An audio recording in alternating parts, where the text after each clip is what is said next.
የደም አይነት ኦ ያላቸው እናቶች ማወቅ ያለባቸው ነገሮች። የጽንስ የአፈጣጠር ሁኔታ መቼ ነው መታየት ያለበት? አንድ እርግዝና ከማህፀን ውጪ ነው የምንለው መቼ? ሰላም ጤና ይስጥልን ውድ ተመልካቾቻችን፣ በያላችሁበት ሰላማችሁ የእግዚአብሔር ሰላምና ጸጋ ይብዛላችሁ እያልኩ ዛሬ ደግሞ ይዤላችሁ የመጣሁት የማህፀን ስፔሻሊስት የሆነውን ዶክተር ወርቅነህን በቀጥታ ስርጭት ቃለመጠይቅ እናደርግለታለን። የትም እንዳትሄዱ። ለቤቱ አዲስ የሆናችሁ ላይክ፣ ሰብስክራይብ በማድረግ እንድታበረታቱ ቀጥታ ወደ ዶክተር ወስዳችኋለሁ።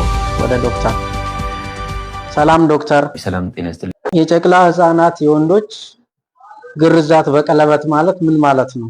የጨቅላ ህፃናት ግርዛት በቀለበት እንግዲህ በአሁኑ ጊዜ በክሊኒካችን በዶክተር ወርቅነህ መካከለኛ ክሊኒክ በብዛት እየሰራን ያለ ነው ሲሆን በፊት ከተለመደው በስቲች ወይ ደግሞ በሽቦ ከሚሰራው በተሻለ መልኩ እና አሪፍ አውትካም ያለው ማይደማ ጥሩ በተለይ በቃ እስከ 3 ወር ያሉ ህፃናት ላይ በጣም ጥሩ አውትካም ያለው ውጤቱ ማለት የሚያስደስት አይነት የወንዶች ግርዛት ነውና ምንድነው አድቫንቴጁ? አንድ አይደማም፣ አደጋ የለውም፣ ሪስክ ኮምፕሊኬሽን የለውም። ለምሳሌ አንዳንድ ጊዜ ይሄ ዩሬትራው የመነካት እንትን ይኖራል። ኖርማሊ እንደ ማንኛውም ሰርጀሪ ኮምፕሊኬሽን ማይነር የሆኑ ኮምፕሊኬሽኖች፣ ሬር የሆኑ ኮምፕሊኬሽኖች ሊኖሩ ይችላል በየትኛውም እንትን። ግን በዚህ በፕላስቲክ ቬል ሰርከምሲሽን ኦልሞስት 100% ማለት በሚቻል ሁኔታ ምንም የጎኖሽ ጉዳት የሌለው ሰርጀሪ ሲሆን አይደማም፣ ሪስክ የለውም።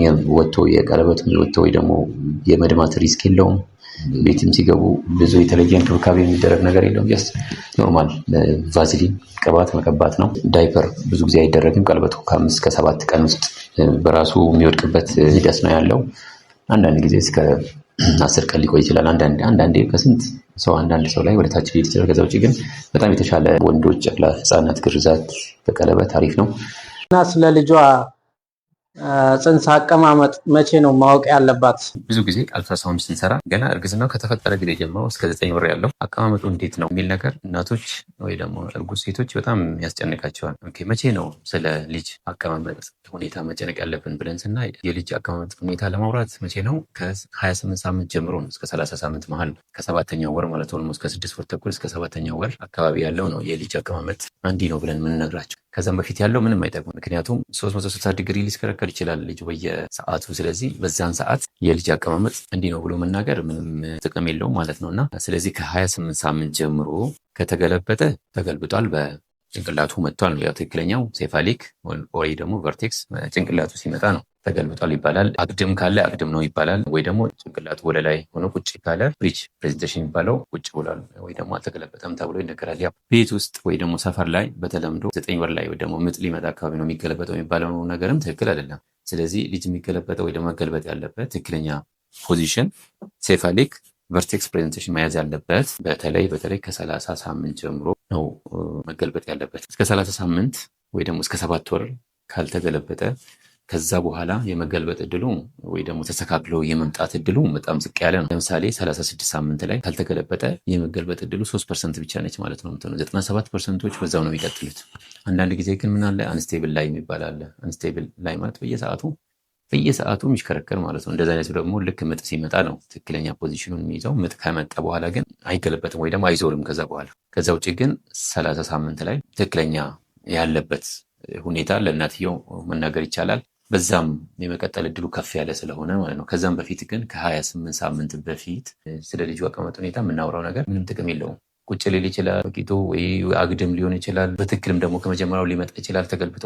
ስለዚህ ምንም በዛን ሰዓት ማውራቱ ሜዲካል እንትን የለውም፣ በቃ ቤኔፊት የለውም። ስለዚህ ለዛ ነው ከ28 ሳምንት እስከ 30 ሳምንት መሀል ነው የልጁ አቀማመጥ ሁኔታ የምናወራው ማለት ነው።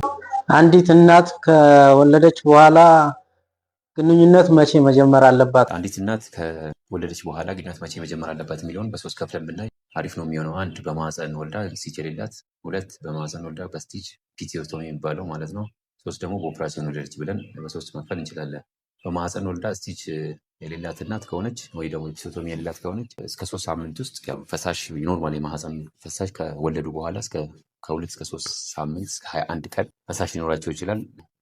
ያው የማህፀን መላላት ሊኖር ይችላል። ከዛ ውጪ ኖርማል ናቹራል ሉብሪካንት የሚባል ነው ወይ ደግሞ ኖርማል ፈሳሽ መምጣት አለበት።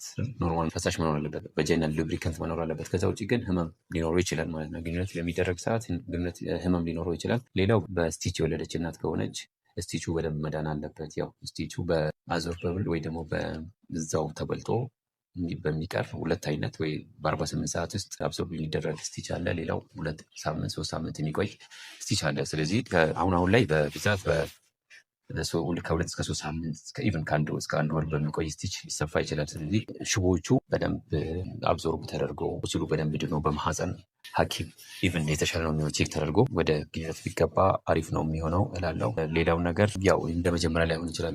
እናት በተለይ በኦፕራሲዮን ከወለደች ማህፀን መላላት ሊኖር ይችላል። እንደ በፊቱ ላይሆን ይችላል። አንድ ናቹራል ሉብሪካንት ወይም ደግሞ በተፈጥሮ ፈሳሽ ላይኖር ይችላል። ሶስት ነገር ግንዛቤ ውስጥ መወሰድ አለበት ብዬ እላለሁ። ከዛ ውጭ ግን ጀነራሊ ከ45 ቀን በኋላ ቢሆን የተሻለ ይሆናል። የወሊድ መከላከያ የማህፀን ካንሰር ያጋልጣል ወይስ አያጋልጥም? ጠያቂያችን እናመሰግናለን። የወሊድ መከላከያ ክብል ወይ ደግሞ በተለምዶ ፒልስ ቾይስ የሚባለው ለካንሰር ያጋልጣል የሚለው ነገር ስናይ እንግዲህ ሪሰርቾች ላይ ነው እኛ ቤዝድ ሆነን የምናወራው እና ሪሰርቾች እንደተሰሩ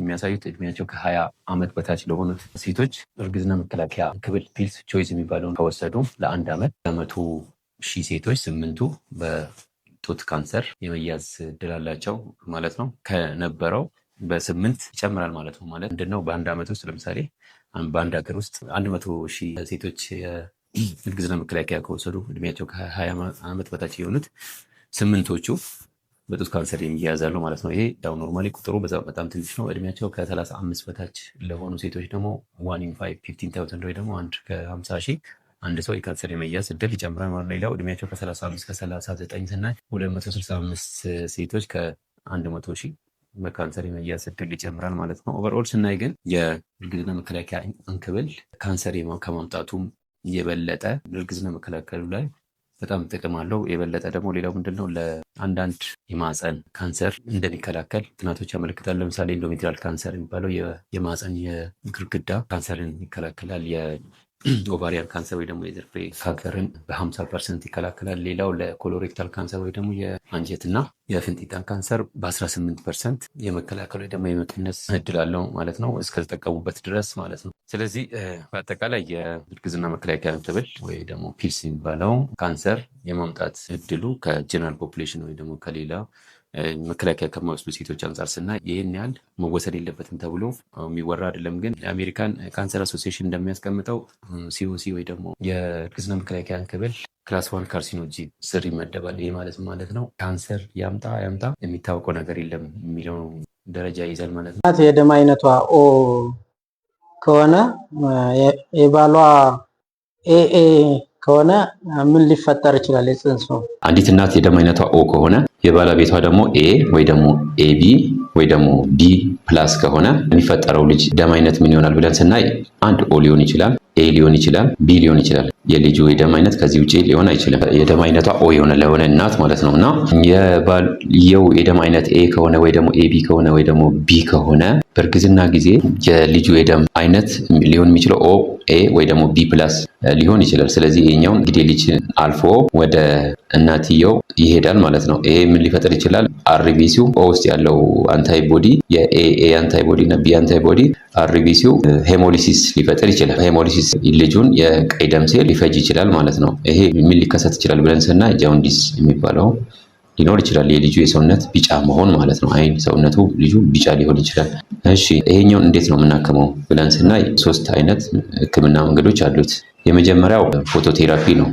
ቀለል ያለ ከሆነ ባይሎሩቢኑ በጣም ከፍ ያለ ከሆነ ፎቶቴራፒ ነው ህክምና የሚሆነው። ይሄ ማለት ነው የባይሎሩቢኑን የሚቀንስለት በጨረር አይነት ሆስፒታል በሚሰጥ ህክምና ማከም ይቻላል ማለት ነው። ቀጣይ ሌላው ደግሞ አርቢሲ ወይ ደግሞ ሄሎ ጃውንዲሱ በጣም ከባድ ከሆነና ሲቪር ኬስ ከሆነ ኤክስቼንጅ ትራንስፊውዥን የሚባል ሌላ ደም በመስጠት የልጁን ደም ደግሞ በመቀየር ማለት ነው፣ በሌላ ደም በመቀየር ልጁን ማከም ይቻላል። እንግዲህ አንዲት እናት የደም አይነቷ ኦ ከሆነ የባሏ ደግሞ ኤቢ ወይ ደግሞ ቢ ከሆነ አንድ ቀድሞ ምርመራ ማድረግ አለባቸው። 2 ልጅ እንደተወለደ ቼክ ማድረግ ያስፈልጋል። የባይሎሩቢን ሌቨል መታየት ያስፈልጋል። ልጁ ደግሞ በቢጫ አይነት ሰውነቱ ላይ የሚታይ ከሆነ ቶሎ ወደ ሐኪም ቤት ወስዶ እንዲታከም ማድረግ። ከማህፀን ውጭ እርግዝና ማለት ምን ማለት ነው? እሺ እንግዲህ አንድ እርግዝና ከማህፀን ውጭ ነው ብለን ለማለት ምን እናያለን? ወይ ደግሞ ዘ ትራያልስ ኦፍ ኤክቶፒክ ፕሬግናንሲ የሚባል አለ። እንግዲህ እርግዝናው ከማህፀን ውጭ ነው ማለት ኖርማሊ እርግዝናው በስምንተኛው ቀን ከፋሎፒያን ውስጥ ወጥቶ ማህፀን ዩትረስ ወይ ደግሞ ማህፀን ግድግዳ ላይ ኢንዶሜትሪየሙ ላይ ኢምፕላንት ማድረግ አለበት ወይ ደግሞ ሄዶ ይለጠፋል ማለት ነው በስምንተኛው ቀን። ስለዚህ ይሄ ሳይሆን ሲቀርና በብዛት ማለት ነው ከ70% በላይ ፋሎፒያን ቲዩብ ውስጥ ወይ ደግሞ ፊምብሪያን ላይ ይቀራል ማለት ነው ወደ ማህፀን ሳይመለስ። ስለዚህ እንዴት ነው ከማህፀን ውጭ እርግዝና ልንጠረጠር የምንችለው ብለን ስናይ አንድ ፔሪድ መቅረት፣ እርግዝና ሲታይ እርግዝና ፖዚቲቭ እርግዝና መኖሩ የሚያሳይ ካለ፣ ሌላው ህመም ካለው ሎወር አብዶሚናል ፔን የሚባለው ታችኛው ሆድ ላይ ህመም ካለ፣ ሶስተኛ ደም ካለ ስፖቲንግ ነገር ደም ብዙ ላይ ደማ ይችላል፣ ግን የደም ምልክት ካለ እነዚህ ሶስቱ ምልክቶች እንግዲህ ከማህፀን ውጭ እርግዝና ሊያሳዩ ይችላሉ። እርግዝና እያለ ህመም ካለ እና ደም ካለ እነዚህ ትራያልስ ኦፍ ኤክቶፒክ ፕሬግናንሲ የሚባሉ ሶስቱ የኤክቶፒክ ፕሬግናንሲ ወይ ደግሞ ከማህፀን ውጭ እርግዝና ምልክቶች ናቸው ማለት ነው። እርግዝና አለ፣ ታችኛው ሆድ ህመም አለ፣ አንዳንድ ጊዜ ደግሞ ፌንት ማስነቀል ማለት ነው። ራሳቸውን ይስታሉ፣ ይወድቃሉ።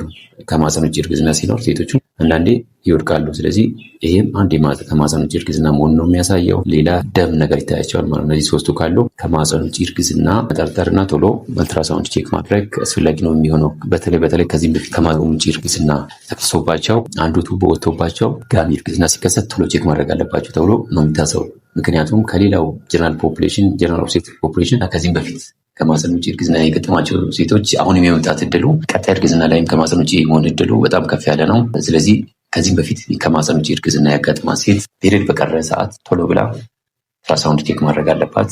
ዶክተር ወደ ሚዲያችን መጥተው ለጠየቅነው ጥያቄ ማብራሪያ ስለሰጡን በተመልካች ስም ከልብ እናመሰግናለን። አመሰግናለሁ። ማህፀንና የፅንስ ስፔሻሊስት ከሆነው ከዶክተር ወርቅነህ ጋር የነበረን ቆይታ የሚመስል ነበረ። ሌላ ቪዲዮ ውስጥ የምንገናኝ፣ ላይክ ሰብስክራይብ በማድረግ ለቤቱ አዲስ የሆናችሁ ቤቱ እንድታበረታቱ በትህትና እየጠየቁ በሌላ ቪዲዮ ውስጥ የምንገናኝ፣ ሰናይ ቆይታ ይሁንላችሁ።